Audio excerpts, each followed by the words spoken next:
So, you want to be a real estate investor, but where do you start? How do you know what information and sources to trust? That's where I come in. I'm Jonny Cattani, and this is the Investor Relations Real Estate Podcast.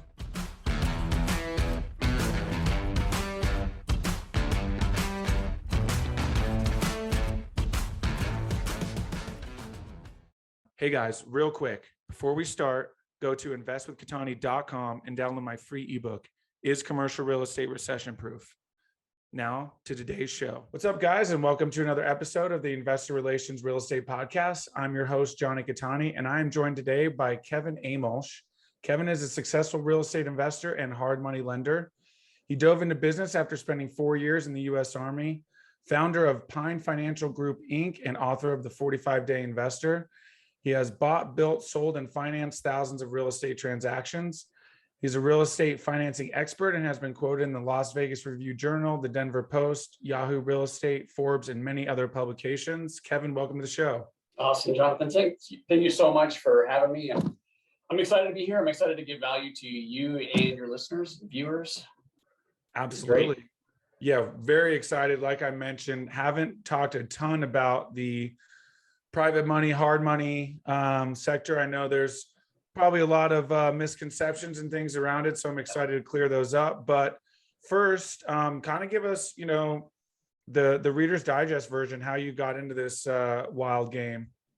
Yeah, so I'll go real quick through the beginning here, Jonathan. It's not like probably a lot of your listeners and a lot of your guests. I read that little purple Bible, Rich Dad, Poor Dad, and what I've learned from that was real estate really is the best investment, at least from my view. Obviously, there's other investments that can compete, but I just thought that this is the surefire way to make me rich. So I really focused my energy on that. And I was in college. I was working full time. I didn't have time. I didn't have credit. I didn't have money, but I was so passionate that I found ways to buy a property a month. And I'm telling you, I was going from class to class, calling motivated sellers, trying to get appointments, go out and meet with them for their houses. And because of this success, I got recruited to be a mortgage broker. And this was back before the SAFE Act and all of these regulations. And I really love the financing side of real estate. To me, negotiation is so much fun, and putting a deal and structuring it, putting it together. And what it turns out that financing is the deal structure. Without that, you don't have the deal structure at all. So it always comes down to the money. And so I really focused on that, became the mortgage broker, got a headache from banging my head against the wall too many times, and decided to take control. And so I started raising private money to lend out to real estate investors. Awesome. I love it. That's a great story. Do you still, so it sounds like you had a kind of residential portfolio. Do you still dabble in that, or have you since liquidated? Okay. No, for sure. And gosh, right now would be a great time to liquidate, but I just love it so much. And the cash flow that comes in, and we're starting to get into more of the commercial side. So that's been a lot of fun as well. I'm definitely residential guy from the core, from the beginning. But we look at everything. Love that. Awesome. So, like we kind of talked, let's get into hard money, right? I feel like I said, there's kind of some misconceptions around it. And so kind of give a high level overview, what it actually means and what all goes into kind of a hard money loan and kind of the private money. Yeah, it's a great question. And the last time I looked, hard money wasn't defined in the dictionary. So it's definitely a term used in the investor space. And you hear hard money and you freak out, right? It's so expensive. Why would anyone pay these ridiculously high rates and fees? But hard money serves a purpose. It's just one more tool in the tool belt. You don't use a hammer to drive in a screw, right? You have different tools for different times in your real estate investing. So hard money is really more of an asset-based loan. So it focuses more on the deal than it does on the borrower. And so we can overcome things like recent bankruptcies or credit issues or lack of documented income.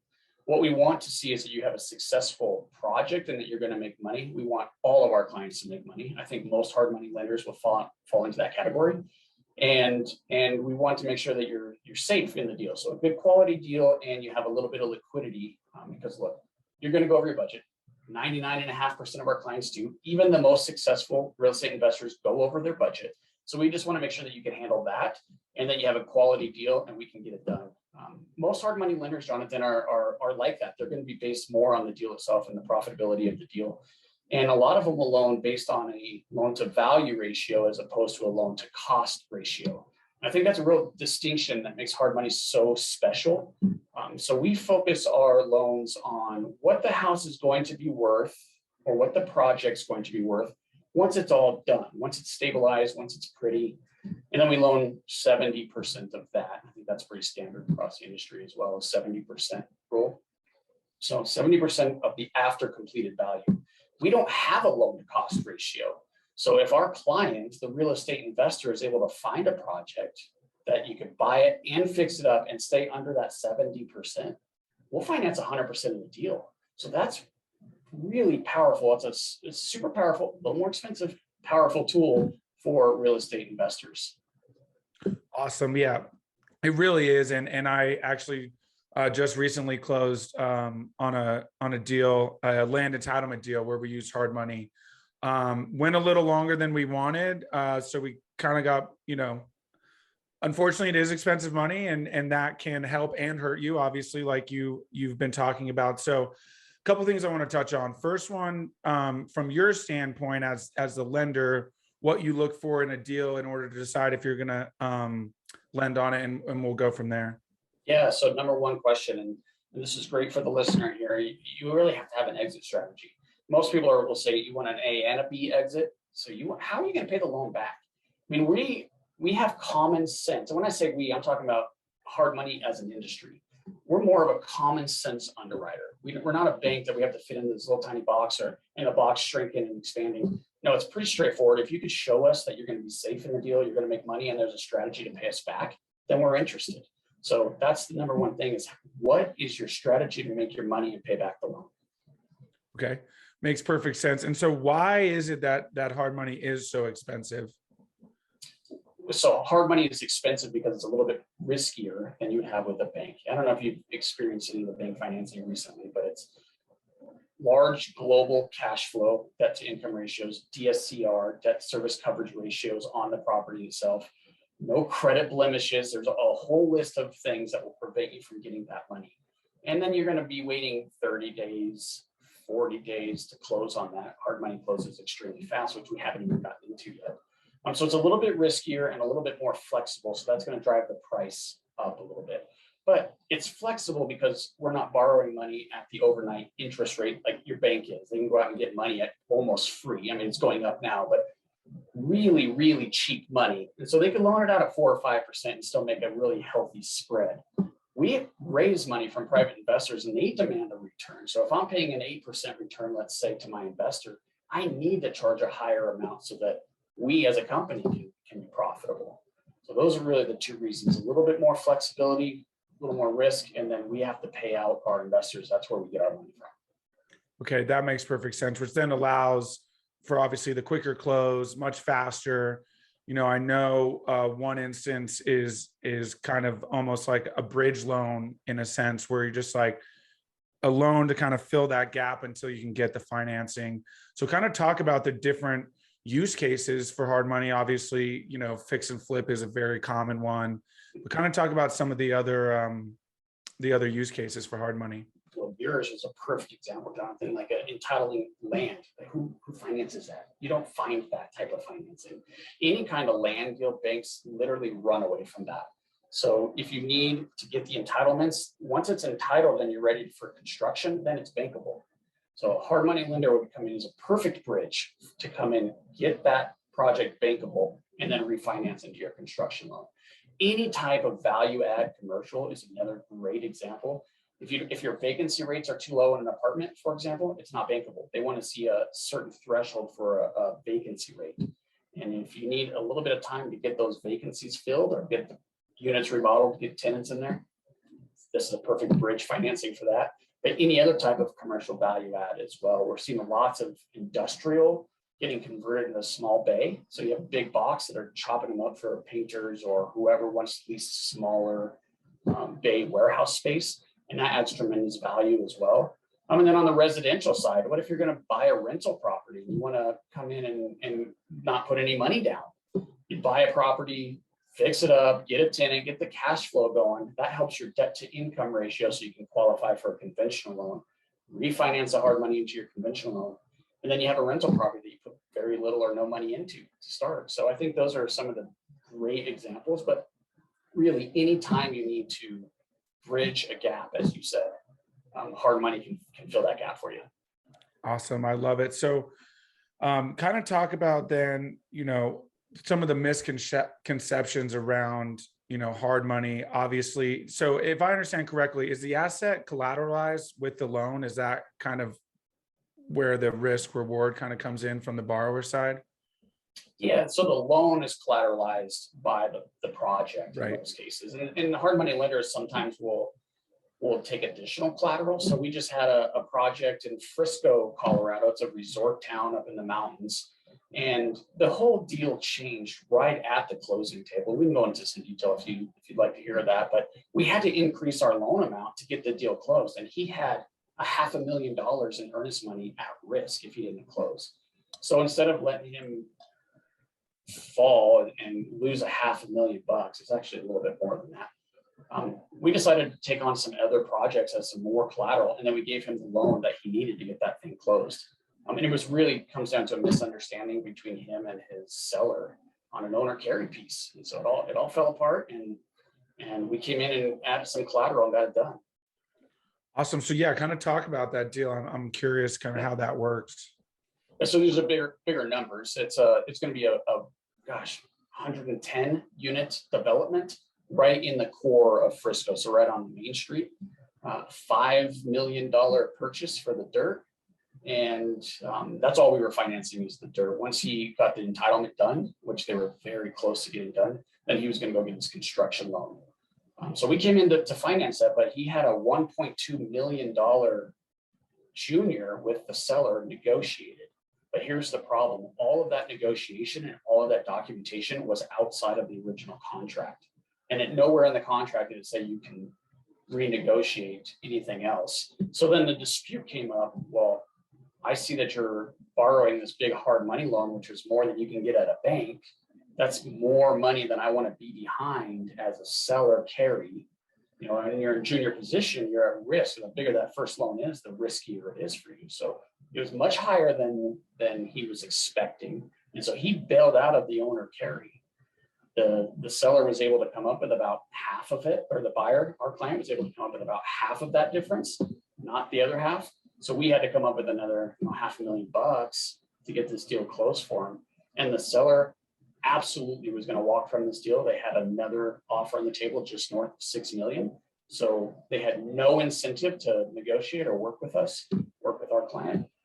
So we took another project, another resort property that had a tremendous amount of equity in it, actually. So we're pretty safe. We just put another lien on that and came up with another $500,000 for him. Interesting. I love that. Being able to just kind of, move quickly and nimble and have to adapt is really what, I think makes this such an interesting, component of the industry. So let's kind of shift to the investor side in terms of what does that look like? Is it like a fund, or, how do investors kind of get in and into this private money space and lending?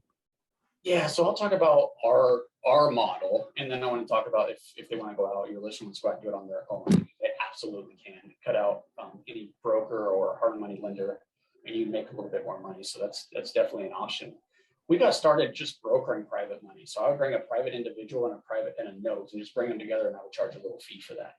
What I learned was these are high dollar investments, and there's no diversification, no liquidity. And our investors were saying, this is scary. We don't want to fund the entire thing, kind of do partials. And they were trying to spread their money out. And what we ended up doing was creating our first fund. And that was in 2009. So this was a private fund. And we had a small entry, $25,000 minimum investment, which created the accessibility and diversification. And then we created it so it's liquid. Our clients can get out if they want to. It might take a little bit of time, but because we need a bump payoffs to come in order to free up that capital, but it's not like you're trapped in there for 2 or 3 years like you would be with an annuity or a syndication. So our clients really love that. And we ended up creating multiple funds. And we did that because there's so much regulation around private money. Once we hit certain thresholds, we had to stop raising. So we had to start a new one. We just got done about a year ago with our second actually public fund, which is amazing. Now we could advertise it. I could talk about it on your podcast. I could put newspaper ads in. There's no restrictions on accredited versus non-accredited investors. Interesting. We could promise this return. So it was very expensive to get through the SEC. They don't like this type of thing, but we got it through. And so now we're able to promise the 8% return, and it's invested 365 days a year, and it can compound if you want to reinvest it. So not your home run investment by any means, but it's definitely a nice, stable, and consistent investment. So, our investors really like that. Wow, that's awesome. And you're able to, like you said, kind of keep that 8%. Sounds like it's pretty liquid then in that case. So because liquidity is an option here, or is kind of an appeal, it sounds like, a couple of things I want to go in. First, I want to go back to this fund. What are some of those regulations? Like, what does that process look like setting up a public fund? Yeah, so really the difference between a public fund and a private fund, it's Regulation D versus Regulation A. If your listeners are privy to that, you see a lot of Regulation Ds or PPMs. Those are most syndication type of investments are going to be that. And there's some, through the Jobs Act, you're allowed to do some marketing if you're directly targeting accredited investors and only accepting accredited investors. But there's still restrictions on where you can bring the money in, and you have to do some notification processes with each state you raise money in and that kind of thing. The public fund, that's a notification process, by the way. So it's mostly your sphere, it's private, and it's through a notification process with the SEC. So they don't necessarily require audited financials. They don't necessarily require a qualification, licensing, none of that. On the public side, they do qualify it. So they'll read everything, every word. They'll give you feedback on misspellings. It's crazy when you get these documents back from the SEC. And then it's just back and forth. Are you making enough and the appropriate disclosures to the investors to keep them safe? And if so, now we're going to let you advertise the investment to both accredited and non-accredited investors. And we're not going to put restrictions on, no sophistication restrictions. We're not going to put minimum investment restrictions. We're not going to put amount of accredited versus non-accredited restrictions, or amount of IRA money versus non-IRA money. All of that goes away because of the intense process we had to go through to be qualified. And then there's audited financials. So we, just like any public company, you have to have your financials audited every year, and you have to report that to the SEC. And is the same filing as it's S1, right? Is that what they call that? Is it the same thing you file like for for a private company to go public? Is that the same? It's very similar. The form is an A1, but it's very similar. Got it. Okay. And then, so now that it's public, is this something like I have an E-Trade account? Can I find it on E-Trade and invest in it? Is that like how public it is? Yeah, it's not. We're qualified to be listed on an exchange if they would accept us, but we're not trading on an exchange. We don't want to give up. You give up some control when you do that. So we're just using this to be able to market it and to not have those accredited versus non-accredited limitations. So that's why we went this route. We have no intention to be traded on an exchange. Got it. Okay, that makes perfect sense. So kind of now full circle here. Obviously, we were talking about liquidity. Liquidity is pretty readily available, relatively speaking. So what's kind of the average life cycle of these loans, that allows this liquidity? Yeah, and so that's creeping up. I could tell you it's about 5.5 months right now. And you would think it'd be going down because of how fast houses are selling.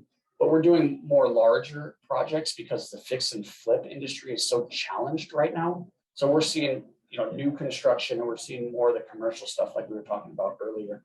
And those loans last just a little bit longer. But yeah, we're about between 5 and 6 months on average for a loan payoff. Awesome. Okay. So that explains that liquidity. It's pretty quick in terms of just cycling through it.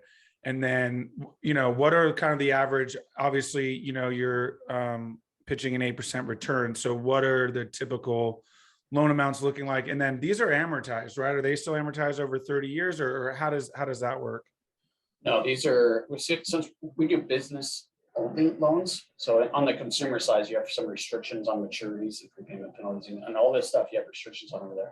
we don't play on that field. We're definitely a business purpose loan lender only. So if you're not using the money to make money, we can't work with you. And because of that, we have a lot less restriction, right? We're not RESPA until and all these other things. We don't fall under any of that. So we could put terms on our loans, and typically we put a term between 9 months and 18 months. So a typical fix and flip, and you got 9 months to fix and flip this house. Otherwise, we got to renegotiate the terms here.